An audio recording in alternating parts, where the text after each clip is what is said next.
I'm home early, Jason called out as the door slammed shut behind him. His voice was clipped, colder than the wind that swept through Portland that November evening. I froze mid-stitch, a strand of wire and a half-finished pendant dangling between my fingers. It was only 7:15. He wasn't supposed to be home until 9. My heart jumped. That perfume again. Sharp, floral, expensive. Not mine. I tucked the tools back into their tray, placed the unfinished necklace beside my sketch pad, and quietly stepped out of the guest room that doubled as my workspace. Noah had finally fallen asleep in my arms less than an hour ago. He always took longer on stormy nights. 5 years old, yet still needed me to hum until his lashes stopped fluttering. I crept toward the hallway, adjusting the throw blanket around my shoulders. Jason was standing in the entryway, tall, broad-shouldered, hair perfectly styled like he'd stepped out of a magazine. His navy wool coat was dusted with the damp chill of outside. He didn't look at me, just shrugged off the coat and let it fall carelessly onto the bench. "You're early," I said carefully, trying not to sound accusing. "Meeting got canceled," he muttered. Then, spotting the faint light coming from the guest room, he added, "Let me guess. You're still playing with your little beads and wires." I flinched. "I'm working on a gift for Lauren's birthday." Jason walked straight past me into the living room, pausing at my table. His jaw clenched as he eyed the organized trays, the label boxes, the notebook with my sketches. "This again," he muttered, his voice dipped in contempt. "How much money have you wasted on this nonsense?" "I used leftover materials. It's just for a friend." He picked up a pendant with a pair of tweezers and examined it like it was some disease under a microscope. "Do you even know what real gemstones cost?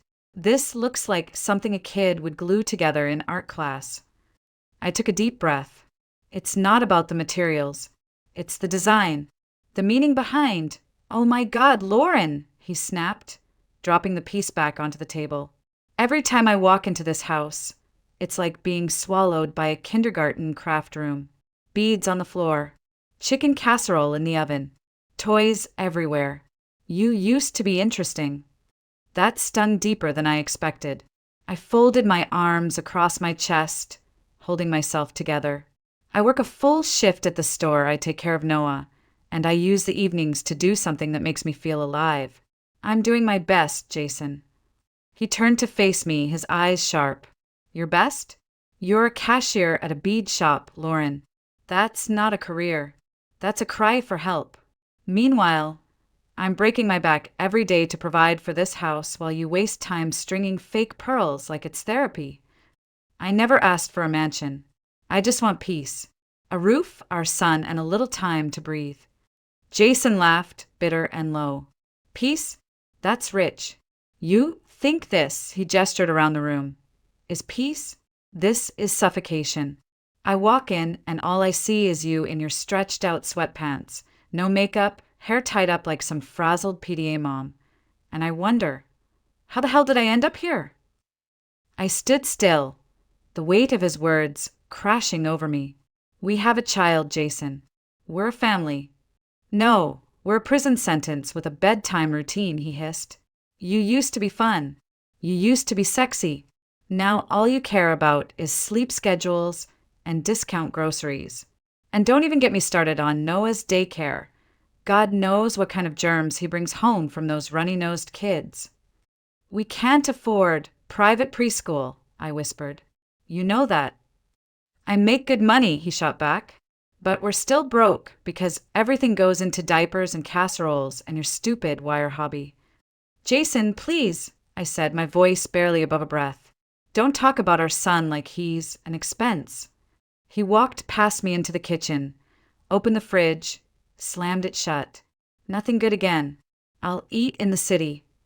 I stood frozen in the doorway, unable to process what was happening, when he turned and threw it all at me. "You know what? Let's stop pretending. I don't love this life anymore. And I sure as hell don't love what you've become." His voice dropped, almost gleeful. "You want to know why I'm coming home late, Lauren? Why I don't touch you anymore? Because I already checked out months ago. The air left my lungs. "There's someone else," he said flatly. "Her name's Tessa. She actually takes care of herself. She listens. She doesn't smell like glue and toddler wipes. And she doesn't drag around a 5-year-old like an anchor." I couldn't breathe. I backed into the wall behind me, needing something solid. "No one wants a woman with baggage like you," Jason said, cruelly calm. "You're a burden, Lauren, and you're not my burden anymore." He turned and walked to our bedroom, grabbed a duffel bag he'd apparently packed earlier, and tossed it over his shoulder. "I'm staying with Tessa tonight. You've got a month to get out. This place belongs to my parents. They'll be back from Europe in December.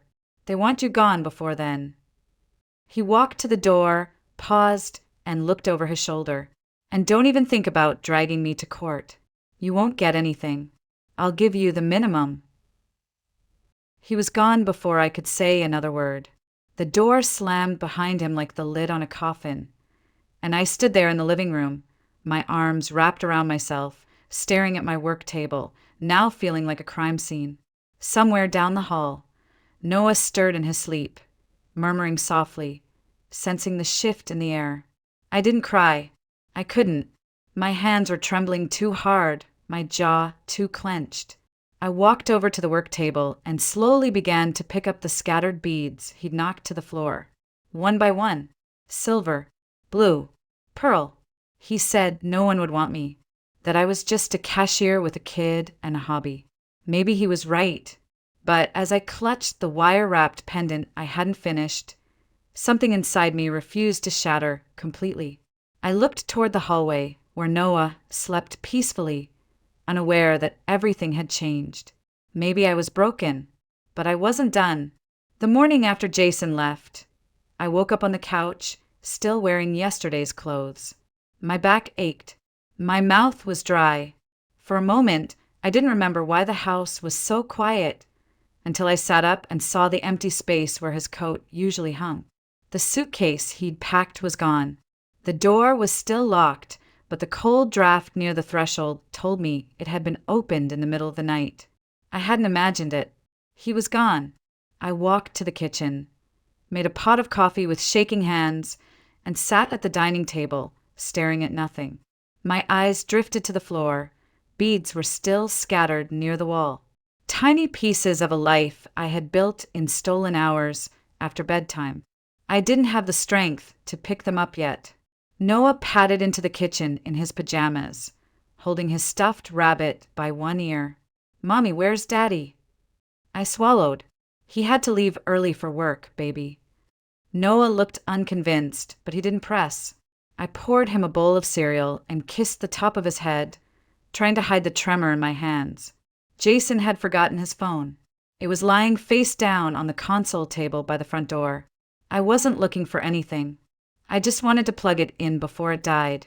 But when I picked it up, the screen lit up one unread message. "Tessa, I missed you last night. Please come by, even if just for a little while. I made that pasta you like." I stared at it for a long time, not because I didn't understand, but because part of me still hoped there'd been a mistake, a misunderstanding, a terrible fight we could come back from.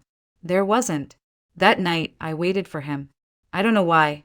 Maybe I wanted closure. Maybe I wanted a confession. Maybe I just wanted to see if he would look me in the eye and tell me again that I wasn't enough. The lock turned just before midnight. Jason stepped inside, surprised to find the lights on. I was sitting in the armchair, still and silent, like a statue that refused to crumble. "What is this?" he asked. "Some kind of drama?" "You left your phone," I said calmly. His expression changed. Not fear, not guilt, just annoyance. "So what? You went through it." "You left it unlocked," I replied. "I didn't have to dig." He exhaled and shrugged off his coat. "Look, Lauren, I don't want to fight." "Too late," I said, standing up. "Her name is Tessa. She works at your office. It's been going on for for months. Right." He gave me a sideways glance. "Why does it matter?" My voice shook. "Because while I was up all night with a sick child, you were out building a life with someone else. Because I thought maybe we could fix this. I blamed myself. I begged you to talk to me, and you were already gone." Jason didn't respond right away. He walked to the living room, glanced at the guest room, and then turned to me with a cold smile. "You still don't get it, do you?" He moved closer. "Look at you. Always tired. Always stretched thin. Sweatpants. Crumbs on your shirt. When's the last time you looked like someone I'd want to come home to?" I said nothing. Meanwhile, Tessa actually cares about how she looks. She doesn't whine. She doesn't turn every conversation into a parenting podcast. She's not dragging around a 5-year-old like a damn trailer hitch. The words hit harder than a slap, but I stood still. "We have a child, Jason," I said quietly. "A beautiful, kind boy who adores you." Jason scoffed. "And who limits everything. Our freedom, our budget, our sex life. Honestly, Lauren, this isn't what I signed up for." "You're his father." "I'm not saying I'll abandon him," he muttered. "I'll pay child support. I'll take him on weekends when I can." "When you can?" I echoed. "It's not that simple," he said, already walking toward the hallway. "I've got meetings, I've got clients, You've got excuses," I cut in. He spun around. "Don't try to guilt me. You're the one who clung to this dead marriage. You and your beads and your casseroles and your clingy little sob story. No wonder I wanted out." I took a deep breath. My chest burned. I wasn't even crying anymore. Jason moved toward the guest room. "I'm grabbing the rest of my stuff. Don't worry, I'll be out of your way soon." He paused by the work table, then knocked a tray to the ground with a swipe of his arm. "There. Now it looks like it's worth something." I dropped to my knees, trying to gather the spilled pieces, but he wasn't done. He kicked the wooden box that held my finished pieces. It cracked against the wall. Pendants and bracelets scattered across the floor like confetti from a broken dream. I stared at the damage, at everything I had poured myself into, now treated like garbage. Jason leaned down, picked up my sketchbook, flipped through it with one hand. "These drawings," he sneered. "You think someone would actually buy this stuff? You think this is art?" He dropped the book. "You're a cashier with a hobby, Lauren. Who the hell do you think you are?" I stood slowly. My hands were shaking, but my spine was straight. "Get out." He blinked. "What?" I said, "Get out." He laughed, loud and bitter. "This is my parents' house, sweetheart. You don't make the rules. In fact, you're the one who needs to start packing. You're a suitcase without a handle. And Noah, he's the trailer. You're nothing but extra weight." Silence fell like a guillotine. My eyes didn't leave his. I didn't scream. I didn't cry. "How dare you," I said softly. "Call your own son that." Jason looked away. Noah's voice broke the silence. "Mommy." He stood in the hallway, rubbing his eyes, holding his rabbit. "Is Daddy mad?" I walked to him, knelt down, wrapped my arms around his small body. "No, baby," I whispered, my voice catching. "Daddy just has to go." Jason didn't say another word. He grabbed his duffel, opened the door, and stepped out. No apology, no glance back. The door shut with a hollow thud. A photo fell from the wall behind him, the one from our wedding day. The glass cracked in a perfect line across our faces. I sat down on the floor among the broken beads and wire. For the first time, I let myself fall apart, but only for a moment. Because tomorrow I'd start picking up the pieces. My mother lived in a 1-bedroom apartment on the north side of Portland, tucked above a laundromat that buzzed all day and clanged all night. The walls were thin, the radiator hissed, and the windows fogged from the inside when it rained. But she had space on her pull-out sofa, and that was more than I had. "You can take my bed," she said the night we moved in. "Noah and I will manage out here." "I'm not kicking you out of your own room," I told her. "We'll make it work." She gave me a look, but didn't argue. That was her love language, offering things wrapped in practicality and grumbles. We'd never been the kind of family that said, "I love you" out loud. But that night, when she handed Noah a fresh pair of pajamas and told him she'd warmed the blankets in the dryer, I saw it in her eyes. For the next 2 weeks, I worked mornings at the craft supply store, dropped Noah off at Rosewood Daycare, and spent the evenings hunting for a second job.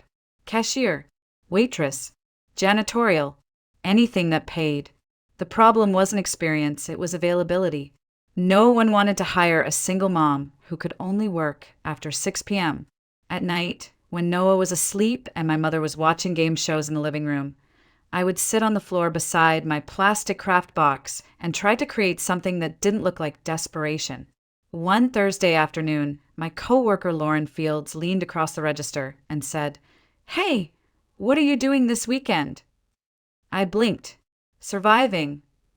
She smiled. "You should come with me to the Portland Artisan Market. I reserved a table weeks ago, but my sister bailed last minute. You can split the space with me." "I don't sell my stuff," I said immediately.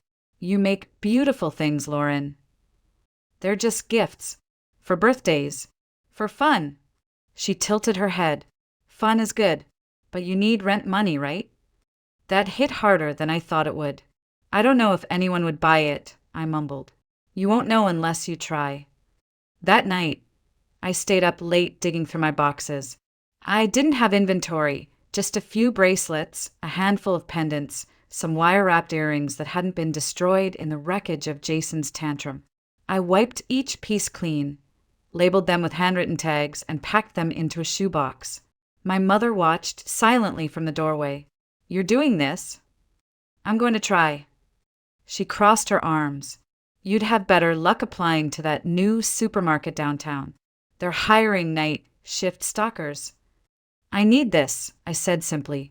She didn't understand, but that was okay. She didn't have to. The next morning, I buttoned up the only clean blouse I had left and braided my hair back. I packed Noah's backpack with snacks and coloring books, and we walked 3 blocks to the bus stop. "Are we going to sell your shiny things?" he asked. "Maybe," I said, squeezing his little hand. "If we're lucky." The market was in a park just off Burnside Street, lined with pop-up tents and rows of folding tables. The air smelled like cider and roasted nuts. Families strolled past with paper bags, toddlers riding on shoulders, music drifting from a nearby guitar player. Lauren had already set up her half of the table with crocheted toys and knit scarves. I laid out my modest collection on a black cloth, silver wire, blue glass beads, a tiny pendant shaped like a moon. My hands were trembling. Lauren bumped my elbow gently. "Stop shaking. You look like you're about to confess to a crime." "I feel like I'm about to be laughed at." "No one's laughing." But I wasn't convinced. I watched shoppers drift past, pausing at booths with elaborate displays, rows of polished stones and laser-cut wooden signs. My table looked like a garage sale in comparison. At one point, I glanced over and couldn't find Noah. Panic clawed up my throat until I spotted him on a bench nearby, flipping through his dinosaur bookmister. Rabbit perched beside him. He looked so small, his legs swinging over the edge, unaware of how much of my life was balanced on this moment. Around midday, a woman stopped in front of my table. She picked up a dragonfly brooch, studied it in the light, and said, "This is beautiful. How much?" My voice cracked. $3.50. She smiled. "I'll take it. My sister will love it." I wrapped it in tissue paper with shaking hands. She paid in cash and walked away. I stared at the money in my palm. It wasn't much, but it was something. By the end of the day, I'd sold 2 more bracelets and a pair of earrings. Not enough to change our lives, but enough to feel like I existed, like I mattered, like someone, somewhere, saw worth in what I created. Noah ran back to the table holding 2 ice creams. "One for you," he beamed. "Where did you get money for this?" "From my book money." And the man at the stand said, "Moms should have treats too." I took the cone, and for the first time in weeks I laughed. I didn't know it yet, but that little moment, sticky fingers, melted sugar, and 3 pieces of soul jewelry, was the beginning of everything. 2 weeks after that first market, I found myself standing at the same folding table, this time with 5 new pairs of earrings, 2 necklaces, and a fresh batch of wire-wrapped rings I'd stayed up making between Noah's bedtime stories and my own exhaustion. It still didn't look like much, but it was more than before. Lauren had brought a thermos of coffee and handed me a cup without asking. "You keep showing up. That's what matters," she said. I nodded and sipped, watching the crowd slowly grow as the morning sun chased away the last of the fog. A man stopped at our table, well-dressed, early 40s maybe, with a clean black coat and the kind of calm presence that makes people step aside without knowing why. He didn't speak at first, just studied my pieces with quiet concentration. His eyes lingered on a ring wrapped in rose gold wire around a milky white stone. It wasn't perfect. The wire had a tiny kink near the setting, but I'd left it in because something about the imperfection felt human. He picked it up and held it toward the light. "Did you make this?" I nodded. "Yes, all of them." "What's the stone?" "Opalite," I said. "Synthetic, but it catches light beautifully." He turned it over between his fingers. "Do you usually work with base metals?" "Right now I use what I can afford." He glanced at me. "You sell anywhere else besides this market?" "No," I said honestly. "I work part-time. I make pieces at night. This isn't a business yet." He smiled faintly, then handed me a card. "Ethan Cole, Sterling Grace Jewelry." I blinked. "The Sterling Grace? In Riverstone Galleria." He nodded. "We feature local designers. We rotate collections every quarter. I'm looking for someone with original vision, someone who understands detail." I stared at the card. It felt too heavy for a piece of cardstock. "You're serious?" "I wouldn't be here if I wasn't." He paused, then added, "I'm not offering a fairy tale. We'd start with a trial. 10 pieces. If they sell, we talk next steps. Interested?" My brain scrambled. I can't afford high-end materials, and I work another job. "We'll supply the stones and metals. You bring the hands and the heart." That part caught me off guard. The heart. "I don't have a studio," I said. "You seem to be doing just fine without one." He looked at the rest of the table, then met my eyes. "Call me Monday." Then he walked away. Lauren turned to me, mouth slightly open.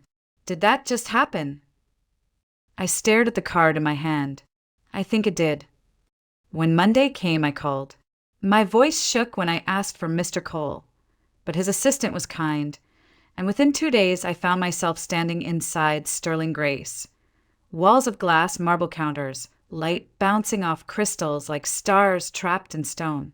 Ethan met me in a back room that smelled like leather and lavender polish. He slid a box across the table, small stones, wire spools, tiny bags labeled with price codes. "Use these. Keep track of hours. Sketch designs before you start." I picked up a teardrop of smoky quartz. It felt cool and ancient in my palm. 10 pieces. I confirmed. "Yes. And if they don't sell?" "Then we thank you, pay for your time, and move on." Fair, firm, but not unkind. The next few weeks were a blur of balancing acts. Day job, Noah's daycare, grocery runs, late nights shaping wire under a desk lamp while my son slept beside me on the sofa. My fingers blistered. My eyes ached. But the designs came. Not rushed. Not copied. Mine. I named each piece after something I missed. Twilight wind. First snow, quiet courage. When I dropped off the box, Ethan barely looked up. "We'll display them next week." I tried not to hope, not to imagine someone touching one of my necklaces and feeling what I felt when I made it. But that Saturday the call came. 3 pieces sold on the first day, his assistant said. "Mr. Cole asked if you could bring more." I sat on the edge of my mother's bathtub, phone pressed to my ear, heart racing. Noah was in the other room, giggling as my mother tried to brush his hair. I could hear the soft rhythm of a life that wasn't perfect, but it was mine. "Tell him yes," I whispered. Tell him I'll bring 5 more. Because for the first time since Jason walked out, someone didn't just see what I made. He saw me. 6 months later, I passed Jason at the grocery store. He didn't see me at first. He was near the deli counter, pacing in front of the glass case, phone to his ear, barking into the receiver about a missing reservation. His coat was wrinkled. His hair, once meticulously styled, now looked like he'd been running his hands through it all day. I wouldn't have even recognized him if he hadn't turned slightly and laughed. That laugh, sharp, arrogant, dismissive, I used to flinch when I heard it. This time I didn't flinch. I was standing 3 feet away, holding a bag of apples, Noah beside me tugging at my coat, asking if we could get juice boxes. Jason turned again and froze. He blinked. Lauren. I nodded. Hey. His eyes moved over me, confused. I wasn't in sweatpants. I wasn't hiding behind a grocery cart or looking at the floor. I was in a long camel coat, scarf tucked neatly, makeup soft but certain. My posture was different, straighter. I didn't feel like I needed to apologize for taking up space. You look different, he said. I am, I replied. Noah waved at him politely. Hi, Daddy. Jason bent down, hesitated, then gave him a stiff hug. Hey, buddy, you're getting so big. Noah pointed to the bracelet on my wrist.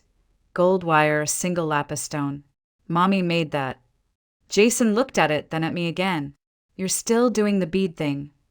I smiled. It's not a thing anymore. It's a job. I design for Sterling Grace now. That made him pause. Seriously? The store in the Galleria? Yep. He looked like he was trying to do math in his head. They just let you work there. They saw something in me, I said simply. Jason adjusted his collar. Well, good for you, I guess. There was something in his voice. A tightness. Not pride. Not curiosity. Resentment. I waited for him to ask more. He didn't. Instead, he checked his phone and muttered, Tessa's waiting in the car. I nodded. Of course. He looked at me one more time, then said, You look well. Thanks, I replied. Then I turned and walked away. I didn't look back. And for the first time in a very long time, I felt the full weight of my spine supporting me, not out of defense, but because I was whole. Later that week, Ethan invited me to a dinner celebrating the opening of a new Sterling Grace location. You've sold 43 pieces in the last 3 months, he said. People ask for your work by name. I didn't know what to say. He held out a small box. This is from the team. Inside was a pendant, moonstone in a silver teardrop setting, minimalist and perfect. On the back, etched in delicate script, You were always enough. My throat closed. Ethan watched me for a moment. You okay? I nodded. Yeah, just surprised. You shouldn't be. At dinner, I sat at a table with other designers, people who'd spent years in studios, schools, boutiques. I expected to feel out of place. I didn't. They asked about my process, my inspirations. One woman leaned over and whispered, Your ring design? Quiet courage? I bought one for my sister. She cried when she opened it. And just like that, I belonged. After dinner, as we stood beneath string lights on the restaurant's terrace, Ethan walked up beside me. How are you really doing? He asked. I thought for a second. Better than I've ever been. He nodded. That's good. You've worked for it. I looked at him. Why did you stop at my booth that day? He smiled. Because I saw someone who hadn't realized how brilliant she was yet. I laughed softly. That sounds like a line. It's not, he said. Trust me, I don't use lines. I offer opportunities. But with you, Lauren, I saw more than potential. I saw strength. And something told me if she gets one shot, she'll take it. I looked at the stars above, then back at him. Thank you. You don't owe me thanks, he replied. Just keep making beautiful things. The next day, I added 3 new pieces to the Sterling Grace spring collection. One of them I named after the storm. A simple bracelet, twisted silver, a single citron stone, and a tiny charm shaped like a door opening. Jason didn't ask for joint custody again. He saw Noah every other weekend when he remembered. Tessa stopped coming to drop-offs. I heard from someone that they'd broken up. It didn't matter. What mattered was this. I'd stopped measuring my worth through someone else's eyes. I had found my hands again, my fire, my voice. And in the quiet moments when Noah was curled beside me and the apartment smelled like lavender and melted wax, I would look at the pieces I had created and whisper to myself. I was never a burden. I was a beginning. About a year after Jason left, I received a letter from his lawyer. It was thin, one page, printed in a generic serif font. He was filing to reduce child support, claiming financial hardship. He'd lost his job. Sterling Grace, meanwhile, had just asked me to sign a 1-year exclusive designer contract. The irony wasn't lost on me. I stared at the paper in my kitchen, Noah playing with toy dinosaurs at the table behind me, and thought about everything Jason had walked away from. A family, a woman who would have done anything to build a life together, a son who once waited by the window every Sunday, then stopped asking why the car didn't come. I didn't cry. I didn't rage. I took a deep breath, folded the letter back into its envelope, and slid it under a stack of mail I didn't plan to answer right away. That same week, I was invited to speak at a local design school. Just a 10-minute talk about wire artistry and emotional storytelling in jewelry. I almost said no. Who was I to stand in front of students and pretend I had wisdom to give? But Ethan said, just tell your story. That's the part they'll remember. So I did. I told them about a woman who used to hide bruises behind makeup and make excuses for a man who mocked her dreams. I told them how I made jewelry on the floor of a cramped apartment while my son slept beside me and my mother quietly judged from the kitchen. I told them how the first customer to buy one of my rings didn't just pay $3.50. She gave me a reason to keep going. When I finished, a girl in the front row raised her hand. How did you get brave enough to leave him? The room went still. I smiled gently. I didn't feel brave. I just felt tired. And then I remembered that being tired isn't the same as being weak. Sometimes it's the body's way of saying, it's time. Afterward, she waited to speak to me privately. She was young, maybe 19, wearing sleeves that didn't match the weather. She didn't say much, just handed me a note, folded 4 times. Later that night, I read it. It said, "Thank you for reminding me that broken doesn't mean worthless." I kept that note in the back of my sketchbook. A few weeks later, Sterling Grace hosted a gala. It was their biggest event of the year. Velvet dresses, champagne, glass pedestals displaying collections from their top 5 designers. One of those pedestals held a necklace I'd made called Reclaim. It had taken me 14 hours to finish. Twisted brass, raw emerald, a single line etched across the metal back. Not yours to define. Guests walked by admiring it, murmuring words like bold and unexpected. I stood near the corner with Ethan, a glass of sparkling water in hand, still unsure how I belonged in a room full of people who used words like legacy and luxury without irony. Then I saw him. Jason. He wasn't on the guest list. He stood by the far entrance, looking unsure, hands stuffed in his pockets, scanning the room until his eyes found mine. Ethan noticed. "Friend of yours?" "Ex-husband," I said, not bothering to soften it. Jason made his way over, slower than I remembered him moving in crowds. No arrogance this time. No polished charm. "I didn't know you'd be here," I said. "I wasn't invited," he replied. I saw your name in a write-up. Portland Weekly. You're kind of a big deal now." "I'm doing all right," I said. He looked at the necklace behind me. "You made that?" "Yes." He studied it for a long time. "It's intense. It's honest."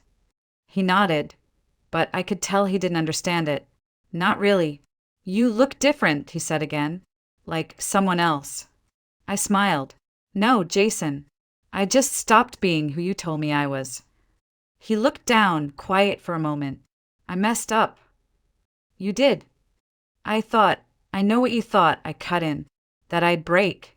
That I'd fold without you. That I had nothing left after you walked out. He didn't deny it. Well, I said, turning slightly so the light caught the pendant, I made something out of what you threw away. Jason didn't reply. There was nothing left to say. I nodded once and walked back toward Ethan, who was still watching from a distance. When I reached him, he offered me a new glass. You okay? He asked. Better than okay, I said. I'm finished. That night, when I tucked Noah into bed, he asked, Are you happy now? I kissed his forehead. Yeah, I think I am. Because healing isn't loud. It's not applause or public revenge. It's choosing quietly and steadily to rebuild. And I had.